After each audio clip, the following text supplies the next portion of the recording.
Hello everyone, Jason here again. We're going to be talking about two books today, mostly because they go together so closely. They are The Color of Magic and The Light Fantastic, both by Terry Pratchet. If you've never read any of the books by Terry Pratchett, they are great. So Terry Pratchett wrote a series of books. Unfortunately, he recently passed away in April, if I remember right. Called the Discworld novels. The first two books in that series are The Color of Magic and The Light Fantastic. In the books, we meet two characters. The first character is Rincewind, the wizard. Rincewind is the worst wizard on the disc. He has basically zero magic ability. Well, I say zero, but he can actually see magic. He just can't do anything with it. And then Two Flower. Two Flower is the Discworld's first tourist. And they go on various adventures together through the two books. So in the first book, The Color of Magic, we meet Rincewind. As I said, actually, maybe I should back up. So the Discworld, if you've never come across this idea, the Discworld is that the world is flat, and it stands on the back of four elephants, which in turn stand on the back of a giant turtle, and they're carried through space this way. And this is the Discworld. And the Discworld is populated by all sorts of fantasy characters, dragons, warriors, wizards, thieves, all sorts of stuff. And they these tropes get turned on their heads by Terry Pratchett in the Discworld series. Very funny, very good reads. So in the first one, Rincewind is there to witness something rather extraordinary. Two Flower shows up in the city of Ankh-Morpork, and he's followed by a giant chest. I shouldn't say giant chest. It's a big travel chest. Think old-time steamer trunk kind of thing. Just great big chest that follows him around on hundreds of little legs. And this becomes important later. Anyway, Two Flower the tourist comes from what's called the Agatean Empire. It's called the Agatean Empire because there's so much gold there. The legend is that it's made of gold. And that's just that. Anyway, he shows up and he basically throws the entire city into turmoil because nobody in Ankh-Morpork has ever seen so much money. Even though Two Flower, to himself, doesn't think of himself as rich because in the Agatean Empire he's not. Here in Ankh-Morpork he's basically upsetting the entire economic system just by being in the city. So he has the typical tourist mentality of he wants to go and see things. He doesn't actually want to get involved. He just wants to see things. So he wants to go and see it. He wants to see a tavern brawl. And Rincewind is at first appalled by this. And he's like, oh no, I don't want to be in the brawl. I just want to see it. I'm a tourist. I want to experience these things, but at one remove. And so he, as he's going through, like I said, he basically disrupts the entire city just by being there, just by relying on that sort of magic that tourists seem to have, where they're like, nothing is affecting me, and I'm just here to watch. I'm here to see the sights. So Rincewind gets roped into being his tour guide. First, Two Flower hires him for an enormous amount of money, more money than Rincewind has ever seen in his life, and Two Flower thinks is just barely enough to be polite to hire Rincewind as his tour guide. So he originally hires him to be his tour guide, but then he is forced to be his tour guide by Lord Vetinari. Lord Vetinari is the chief ruler of the city. He is the patrician of Ankh-Morpork, and he fills this role as a side character through many of Terry Pratchett's Discworld novels. Many of them are set in Ankh-Morpork. And so the patrician is a recurring character. Anyway, the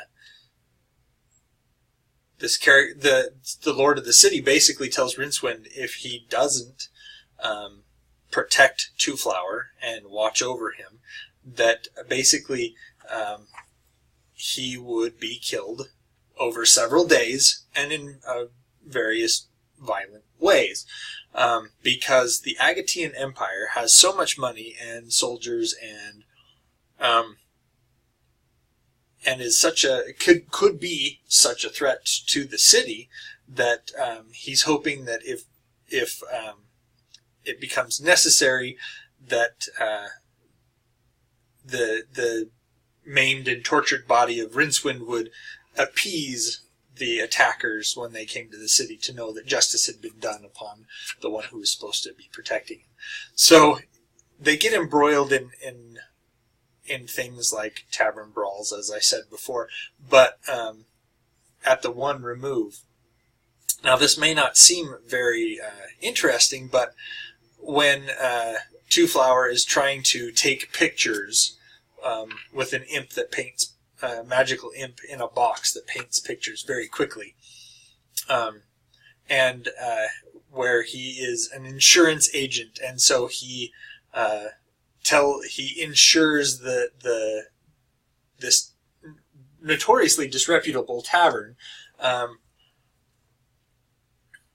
that it insures it against fire, while all this is taking place, just ups the ridiculousness factor.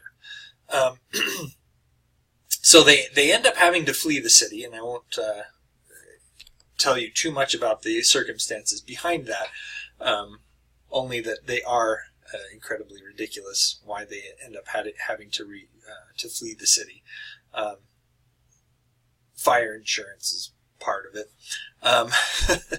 They end up going into the forest, and Two-Flower, instead of taking the path that would be the safest, decides to go visit the temple of Bel-Shamharoth, basically a demon god. And so he ends up in this temple.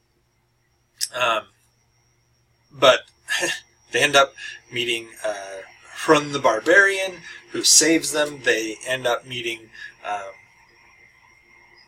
the Bel-Shamharoth itself. Couldn't say himself. Giant spider thing. And a bunch of dryads. I'm trying to remember it. There are females, which are the dryads, and then there are the males, and I forget what the term for the males is. Hamadryad? Anyway. They end up with fighting dragons, and they end up doing all sorts of bizarre things that eventually get them to the Light Fantastic and falling off the disc. So they fall off the disc, and in the second book you find out that it's left with that cliffhanger, literally cliffhanger, with Rincewind and Two-Flower falling off the disc. Kind of, spoiler alert, they don't keep falling out into space. They end up back on the disc. But in the Light Fantastic, you come to find out why Rincewind is actually such a terrible magician. It's not that he's or wizard, I should say.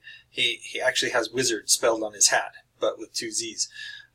It's not that he is a terrible wizard, it's just that he opened and read the creator's grimoire.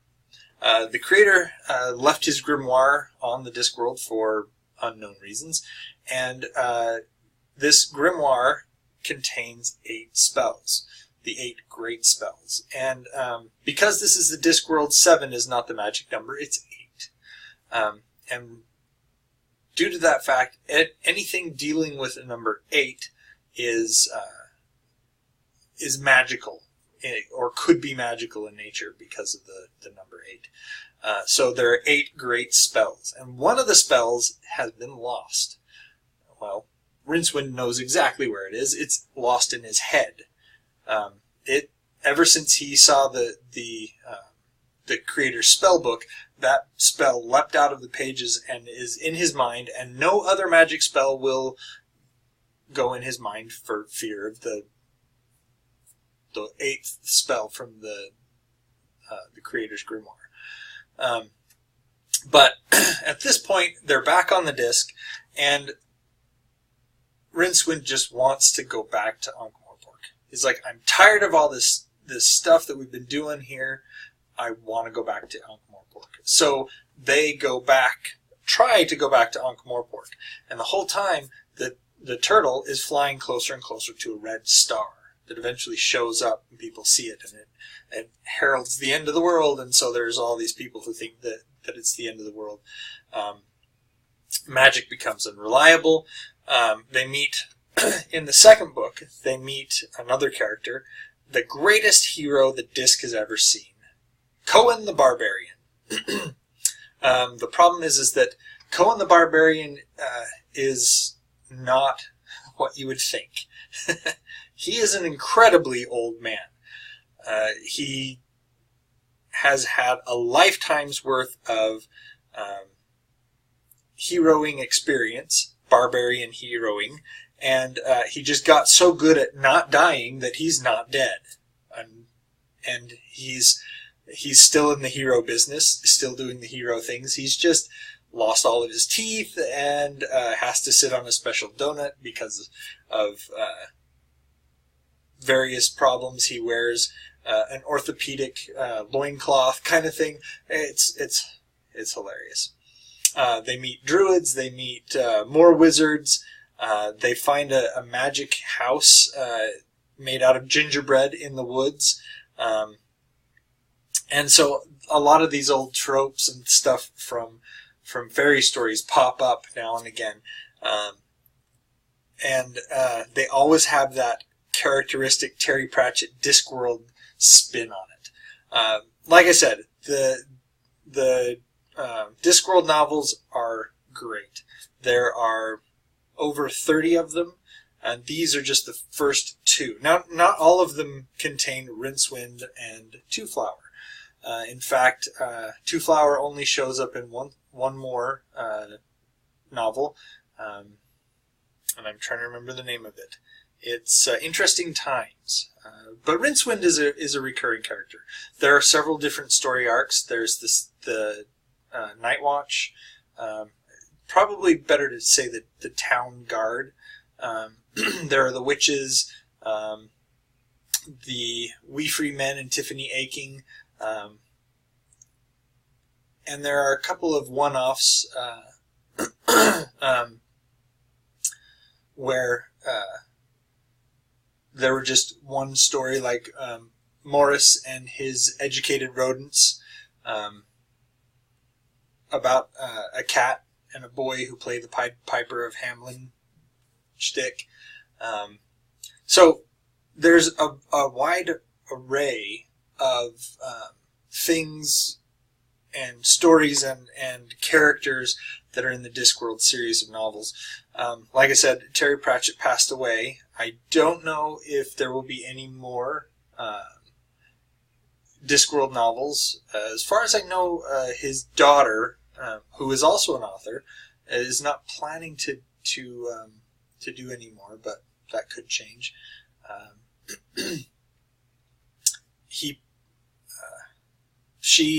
Her main area of expertise is actually in game development, writing the stories for games.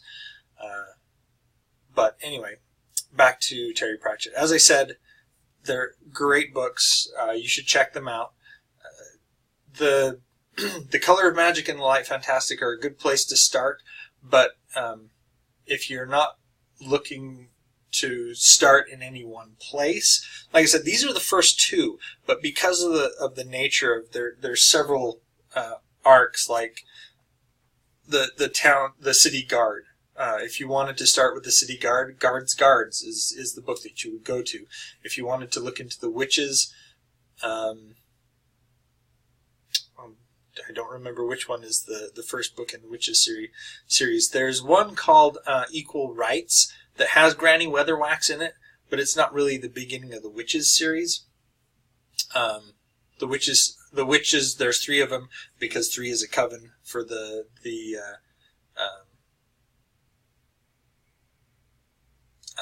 mother, the maiden, and the crone.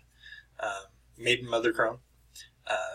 And that's a different set. So like the Equal Rights is kind of a standalone. Anyway, that's it. I'm wrapping up. If you have any questions or comments about that, go ahead and leave them below in the comment section. If you have any books that you'd like to have a review about, go ahead and ask me. Maybe I've read it, maybe I haven't. And like and subscribe as always. And have fun reading.